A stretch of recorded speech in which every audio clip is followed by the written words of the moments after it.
In today's video, we're going to upgrade the firmware on my MultMiner M2 FPGA miner so I can start stacking Radiant. Today's video is sponsored by the team over at ASICmarketplace.com. With crypto mining hardware prices dropping, it's critical to find an online store you can trust with your ASIC purchases. The team at ASICmarketplace.com has you covered with some of the most competitive pricing on the market. No matter what brand you're looking for, ASIC Marketplace has it. To name just a few: Bitmain, Goldshell, 𝐓𝐿𝐷𝐿, IB-Link, iPolo, 𝐔𝐬𝐞𝐄, and many more. There are no surprises with ASIC Marketplace. The price listed on their website includes shipping. Imagine that. Finally, ASIC Marketplace takes the buying experience to the next level by accepting cryptocurrency as payment directly on their store. Go check out ASIC Marketplace today via the link in this video's description down below, as well as save $50 at checkout with the discount code TheHobbyistMiner. All right, let's head out to our crypto mining shed and let's go and grab our MultMiner M2. All right, step inside, a little louder, just a little bit. Gonna talk a little bit louder here. All right, so here is our MultMiner M2 sitting in here. It is on an APW7 power supply on 240 volt. Right now, I do have it on the Kaspa Bitstream. We've actually taken it. There's a variable that's set to 1,000 by default. Found out from 1024Miner, who's the manufacturer. If you bump it to 3,000, you get much better performance out of this. We're now over 10.5 gigahash on Kaspa. So let's go ahead and get it unplugged. All right, good to go. Let this thing power down and let's bring it inside, hook it up inside and get the firmware updated. All right, a quick look at my MultMiner M2. So this is actually an FPGA, but you might be saying, it looks just like an ASIC. It's in an ASIC chassis is kind of how it works. So there's 3 total boards of super similar guys to an ASIC. If you were to look at this, you wouldn't know the difference. 3 total FPGA boards with the FPGA chips on them. You have a hash board. It is like cookie cutter, looks just like a mid-size ASIC. I'd say like very similar size with the power supply of like my Goldshell KD Lite. So 2 fans on the front here, high CFM fans. We have our Ethernet, an SD card in the SD card slot. We're going to need that for today. We have our indicator light and then an IP report button on the front as well. You can see here, MultMiner M2 with our serial number on the back side. No fans on the back side, which it doesn't run as hot as like a traditional ASIC. I put my hand back here before. It's actually not too bad. And then we did go ahead and nab this Bitmain APW7, which has been running awesome, all connected and good to go. So what I'm going to do is in our little closet, hashtag little slash, I guess, mining room, I'm going to go ahead and put it right here on the floor, have power and Ethernet, a baseline. We're at 160 watts right now for the server equipment that's hooked up to our PDU. So we'll minus that off once we get things set up on Radiant. Let me get this plugged in and we'll jump over to the computer. All right, so we have the MultMiner M2 plugged in here in the closet. You might hear it a little bit in the background. I do apologize. So back in April 1st, if you guys don't forget, they did go ahead and have this out there. I actually purchased mine from Coastal Crypto Mining here. I'll put a link directly down below as well as a little affiliate link if you guys want to pass a little commission my way with a purchase. So when we originally purchased this here back on April 1st, we didn't get it till May, but here you can see there's a 10.5 gigahash mode, just more like an overclock, and then an 8 gigahash mode at that time. Now, you can see when I purchased it, right over here, Coastal Crypto Mining, they have them if you're interested. I did not pay $29.99. When I first got this, I think it was $1,800 or $1,900. Paid with Ethereum. When it first came out, April 1st, it was like the first batch sold out in like a day. Now this was before the IceRivers. This could even been before the Osprey, I don't remember, but it was super early on and I was excited. First FPGA and to get into Kaspa. My whole goal was Kaspa with this guy. So after this came out, we're now a month since we've been running it. The company kind of sprouted out 1024 miner. They're actually the manufacturers of this. Didn't really know a ton about it when it was released from Coastal Crypto Mining. Now we do. And I wanted to show you this because there's some details that we're going to be using on here, plus more details that are new to me. So over on their website, they actually make a few different miners, but this is the one I wanted to show you here, the MultMiner M2. So FPGA miner, multi-algorithm. Now, some things to show you is, check this out, Kaspa, IronFish, Radiant, I mean, insane. Let's take a look at some of these numbers here. 𝐏𝐤𝐫𝐿 hash, they're reporting 7.5, which is even lower. It was originally 8.5. Based off of some of your overclocking you do, you of course can get a lot more. This was originally advertised up to 10.5 by Coastal Crypto, but I think 1024 is kind of taking it down. It's a little more reasonable now at that 7.5. Because it is an FPGA miner, it does bounce around. This is new to me. IronFish, 180 gigahash at 1050 watts. What do you guys think? You think that's pretty competitive? We then have here, which is our Radiant, which we're going to test out today, which is 12 gigahash at 1050 watts. And I don't recall what this bottom one is. If you guys do, leave a comment down below. DGB ODO Crypto. I'm not familiar with that one. But anyways, on their site here, let's see if we can find it. I'm looking for, maybe it's under support. I'm looking for firmware. Here it is. Perfect. MultMiner M2. So there is, since I bought it, there is a firmware for Kaspa that you can see right here. And then there's also a firmware which I'm interested in today, which is for Radiant. So that's the one we're going to go ahead and download. So I'm going to go ahead and download that. And then there's two ways that we can upgrade this. We're going to try the first way. I've heard some people have some challenges, which is through the web GUI. If not, you can replace some files. Hopefully we don't have to do that, but we'll try it out.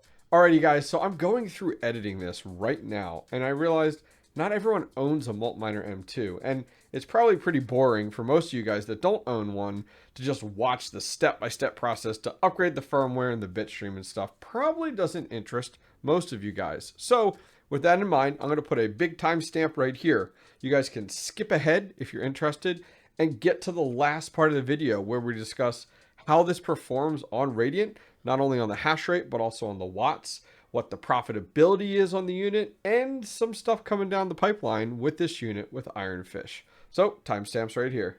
All right, our download finished. We're over on the MultMiner M2 GUI. It's nothing impressive.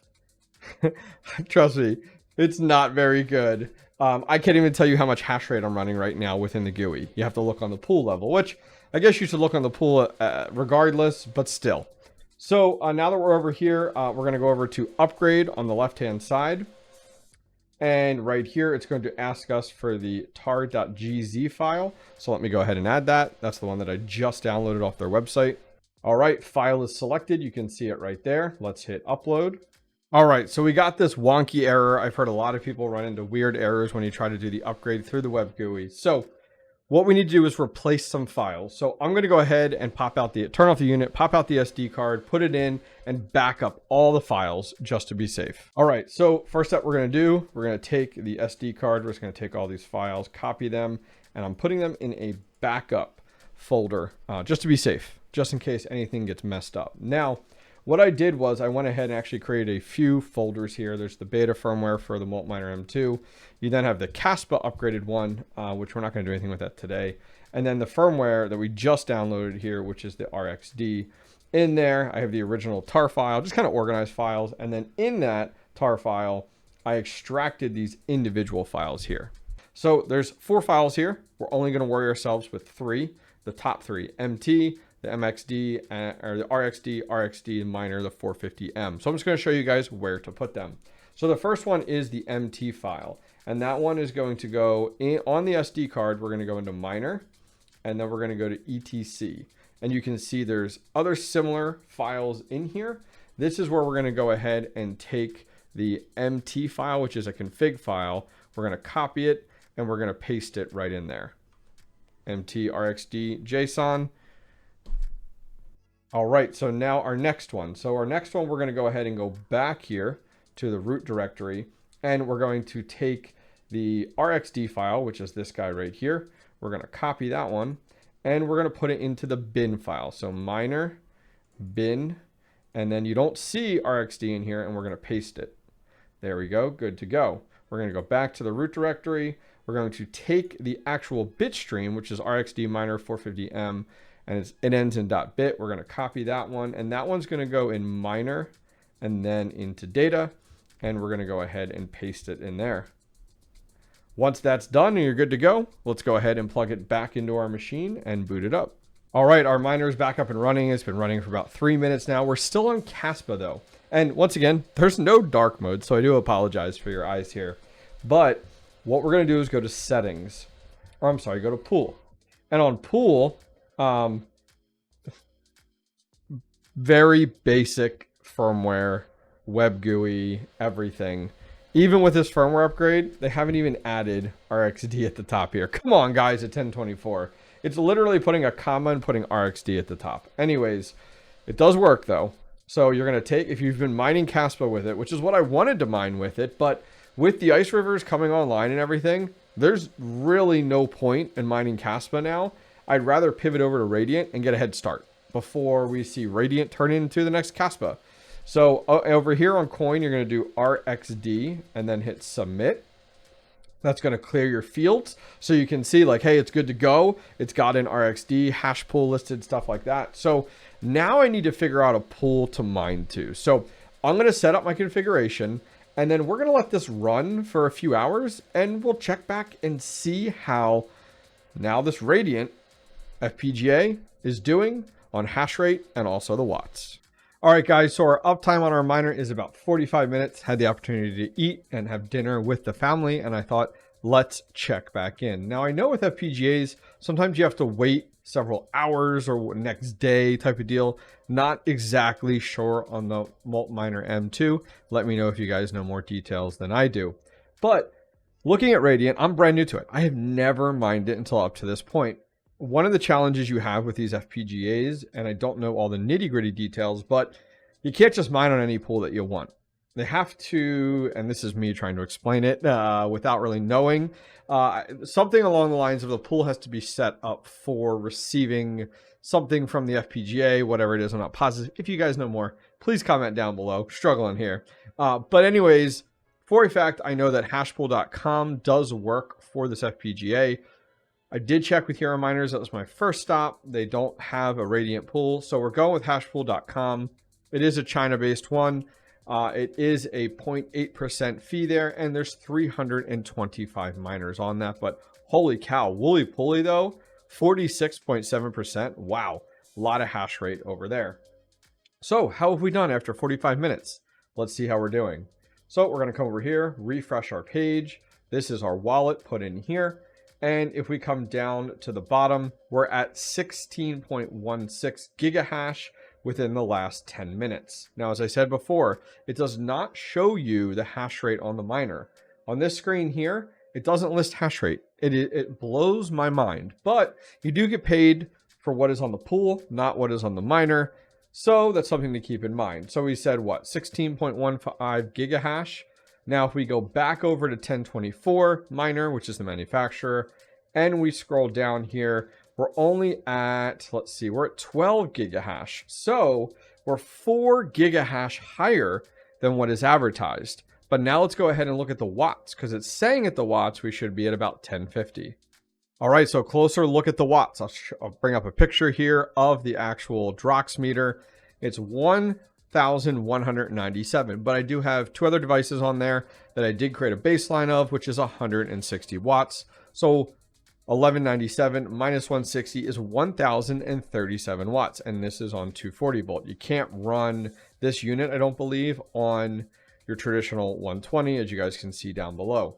So we're running under that mark. So now I guess the question is, and I know where a lot of your guys' minds run to, which I hate, is profitability, just because I don't gear myself towards profitability during the bear market. I look at yield. But let's go over and see how this is performing per day based off of these metrics. All right, so let's take a closer look together, shall we? So our hash rate is 16.15 gigahash.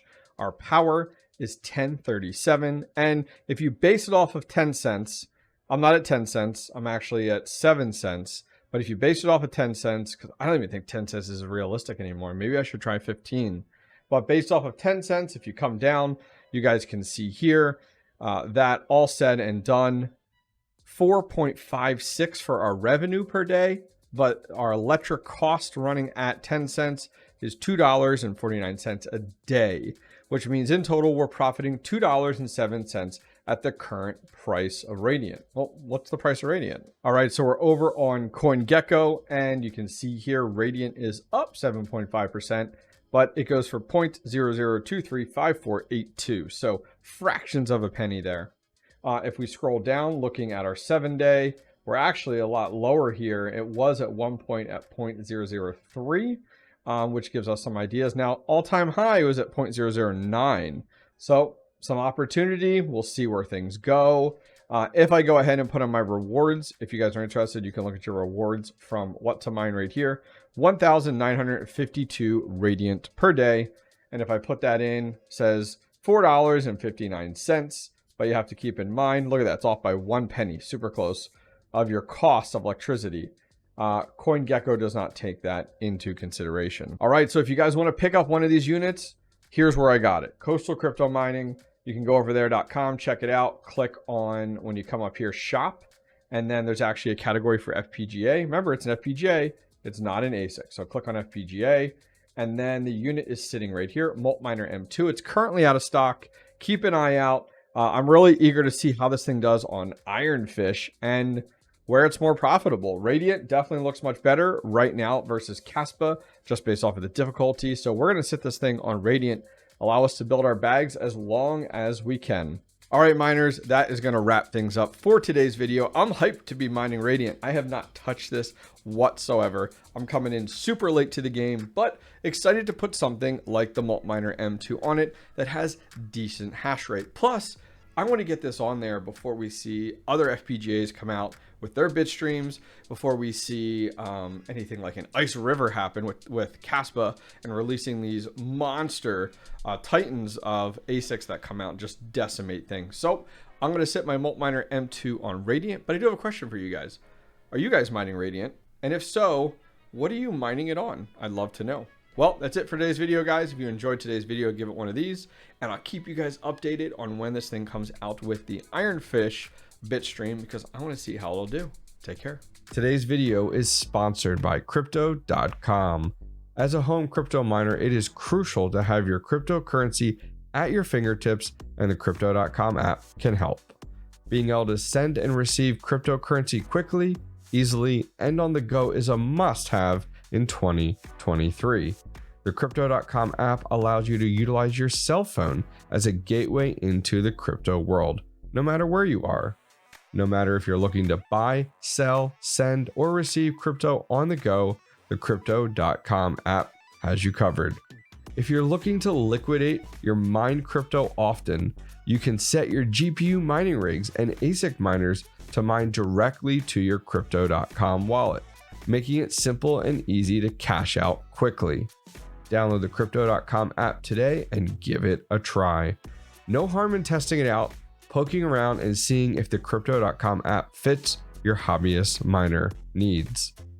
Guess what? Use the link in today's video description to support the Hobbyist Miner entirely free.